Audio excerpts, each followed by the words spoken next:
અને ભાઈઓ જમીન કેવી બાબત છે આપણને બધાને ખબર છે કે ખેતરમાં આપણી અડધો ફૂટ જમીન આમ તેમ થઈ જાય ને, અડધો ફૂટ બીજાના ખેતરમાં સહેજ વાળ આપણી આમ ગઈ હોય તો પેલો વાળ પછી કાપે, પહેલા તમારું માથું કાપી નાખે. કેમ? મારી 6 ઇંચ જમીન, અડધો ફૂટ જમીન તે કેમ દબાવી?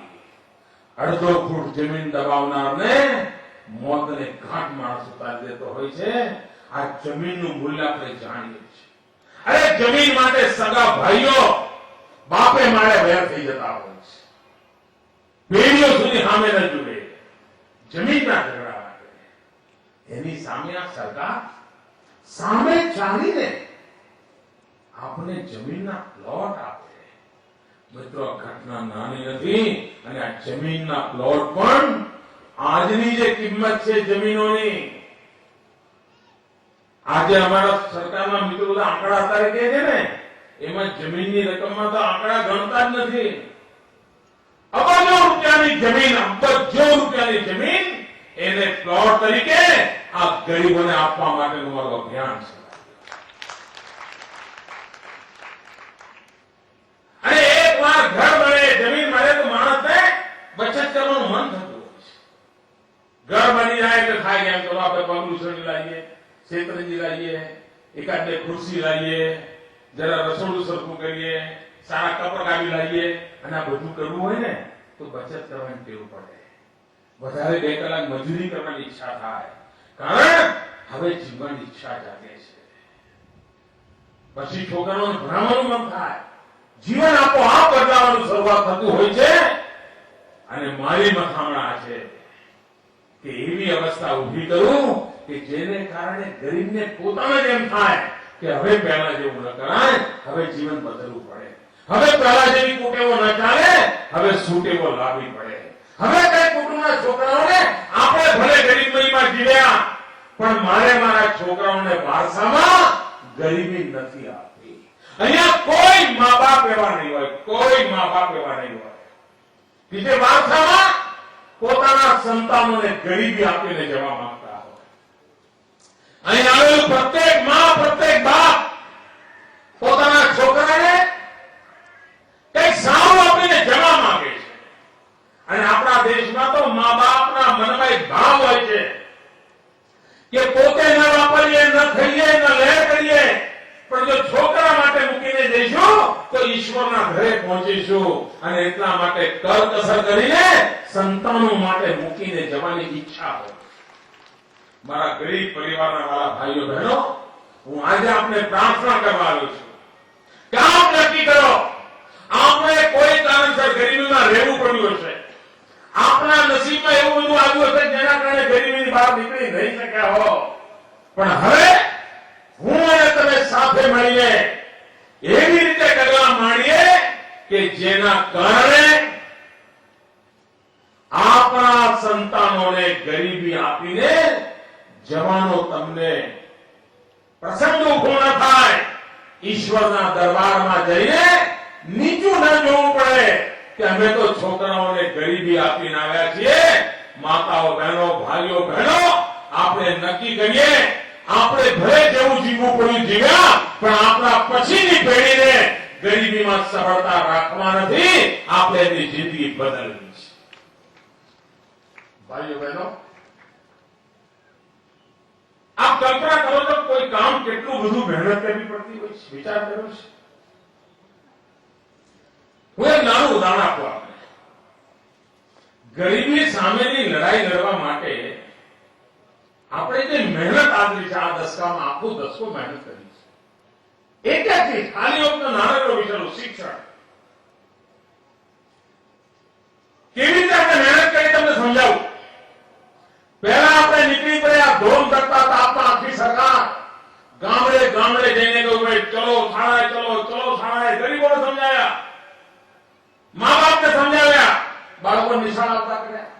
બાળકો નિશાળા આવતા રહ્યા તો જોયું કે શાળાના ઓરડા ઓછા પડે છે. પહેલા તો બાળકો ભણતા જ નહોતા, ઓરડા ચાલતા હતા. 56,000 શાળાના ઓરડા બનાવવા પડ્યા. કોના માટે? મારો ગરીબ બાળક ભણે એના માટે. ઓરડા બનાયા, બાળકો આવવા લાગ્યા. પછી પ્રશ્ન આવ્યો, પણ શિક્ષકોનું શું? 1 લાખ કરતા વધારે શિક્ષકોની ભરતી કરી, વિદ્યા સાહેબોની ભરતી કરી, કરોડો રૂપિયાનું બજેટ ખર્ચવાનો જવાબદારી માથે લીધી. એટલા માટે કે મારા ગરીબનું સંતાન હવે નિશાળે આવવા માંડ્યું છે, તો એને કોક શિક્ષણ આપનારો જોઈએ. ત્યાર પછી વિચાર સામે આવ્યો કે ભાઈ 3જા ધોરણમાંથી દીકરીઓ ભણવાનું છોડીને જતી કેમ રહે છે? આપણે જોર કરી લાવ્યા હોય, મહેનત કરી લાવ્યા, સમજાવી લાવ્યા, પણ 3જા 4થામાં આવતા દીકરી નિશાળ છોડી દે. તો મેં તપાસ કરી કે ભાઈ આ મારી ગરીબ પરિવારની દીકરી ભણવાનું બંધ કેમ કરે છે? અને તપાસ કરતા જે વાત ધ્યાનમાં આવી ને, માતાઓ બહેનો, તમને એમ થશે કે આ મને સમજણ પડી, ભૂતકાળમાં કેમ કોઈને નહીં પડી હોય? તમને આશ્ચર્ય થશે. એનું કારણ એવું ધ્યાનમાં આવ્યું, પત્રકાર મિત્રો, કારણ એવું ધ્યાનમાં આવ્યું કે નિશાળની અંદર દીકરીઓ માટે અલગ સંડાસ બાથરૂમ ન હોવાના કારણે, શરમના કારણે એ દીકરીઓ 3જા 4થામાં આવીને સમજતી થવા માંડી, નિશાળ છોડી દીધી. મને થયું કે આ તો પાપ કહેવાય. આપણે 40,000 જેટલી શાળાઓમાં દીકરીઓ માટે અલગ સંડાસ બાથરૂમ બનાવ્યા, જેથી કરીને મારી ગરીબની દીકરી ભણવાનું ન છોડી દે. એને નિશાળ લઈને છોડી દીધું નહીં. ત્યાર પછી વિચારવા કે શહેરમાં ગરીબો, ગામડાના ગરીબો, એમણે શું ગુનો કર્યો કે પ્રાઇવેટ સ્કૂલમાં જાય તો પંખા ચાલતા હોય, ગરીબનું છોકરું નિશાળે આવે તો પંખો કેમ નહીં? સાહેબ, વીજળીના કનેક્શન નહોતા, નિશાળોને વીજળીના કનેક્શન નહોતા, અને ક્યાંક કનેક્શન હતા તો શિક્ષકે બિલ ભરવું પડતું હતું. બોલો સાહેબ, કેવું કર્યું છે આ ભૂતકાળમાં બધા? મને થયું કે આ કેવું? શિક્ષકનો શું ગુનો? શાળામાં વીજળી વપરાય અને બિલ શિક્ષકો ભેગા થઈને 5-5 રૂપિયા કાઢી બિલ ભરે. મેં એક ધડાકે કાયદો કર્યો કે શાળાના વીજળીને બિલનું ભરપાઈ રાજ્ય સરકાર પોતે કરશે, શિક્ષકો શાના માટે કરે? ગરીબના બાળકને ગરમીમાં ભણતું થાય, પંખો કેમ ના હોય? સાહેબ, ગામોગામ શાળામાં પંખા લાવવામાં આવ્યા. મધ્યાહન ભોજન શરૂઆતમાં કાગળમાં ખાય બધા બાળકો, કાગળમાં. આપણે આંદોલન ઉપાડ્યું, એમને થાળી વાટકા કેમ મળે? એક નાની ચીજની પાછળ ધ્યાન કેન્દ્રિત કર્યું. શહેરનો છોકરો કોમ્પ્યુટર બોલતો હોય, ગરીબના બાળકને કોમ્પ્યુટર કોણ શીખવાડે? ગામોગામ શાળાઓમાં કોમ્પ્યુટર આપ્યા, વીજળીના કનેક્શન આપ્યા, ઇન્ટરનેટના કનેક્શન આપ્યા, અને ગરીબનું બાળક પણ આ કોમ્પ્યુટરની દુનિયા શું છે એને શીખવા સમજવા માટેનો અવસર ઉભો કરી દીધો.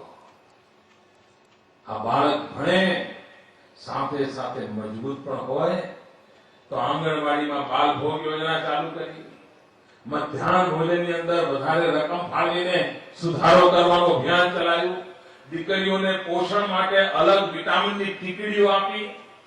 આ બાળક ભણે એના માટે, અને ભણીને ગરીબનું બાળક આગળ જવાનું હોય, એને આઈએએસ થવું હોય તો અમદાવાદમાં ગરીબના બાળકની રહેવાની, જમવાની, ભણવાની બધી વ્યવસ્થા કરવા માટેનું મેં માથે દીધું. ગરીબના બાળકને મિત્રો હેલિકોપ્ટર આવે ને તો આપણા આદિવાસી ગરીબ ભાઈઓ બહેનો આમ રોડ પર આવી જાય પ્રકૃતિ જોવા માટે. વિમાન આમ જતું હોય, વિમાન તો આમ ડોક દુખી જાય ત્યાં સુધી જોયા કરતા વિમાન જઈ રહ્યું છે. ગરીબના માટે તો વિમાનનો અવાજ છે ને, એ આમ આખો દાડો ગામમાં ચર્ચા ચાલે કે આજે આપણા ગામ ઉપરથી વિમાન બહુ નીચું ગયું હતું અને જોરદાર અવાજ આવતો હતો અને ફળફળાટ ગયું હતું. આખું ગામ એકબીજાને કહેતું હોય તે વિમાન જોયું હતું? હા, કે હું તો રસોડામાં કામ કરતા દોડીને આવી હતી. સાહેબ, અજુબો લાગે. વિમાન આપણા ગામ પરથી જાય તો અજુબો લાગે. મારી સરકારે ગરીબનો છોકરો વિમાન ચલાવતા શીખવા માંગતો હોય તો એને 10 લાખ રૂપિયા આપવાનું કામ આ સરકાર, 20 લાખ રૂપિયા આપવાનું કામ આ સરકાર કરે છે. અને ગરીબના છોકરા જયારે વિમાન જોયું નહોતું, ભાઈઓ બહેનો, દિવસ દૂર નહીં હોય જયારે ગુજરાતના આકાશ પરથી વિમાન ઉડતા હશે, એ ઉડાડનારો કોઈ ઝૂંપડીમાં પેદા થયો છે, કોઈ દલિતના ઘરે પેદા થયો છે, કોઈ આદિવાસીના ઘરે પેદા થયો છે. તો જિંદગી બદલી શકાય છે.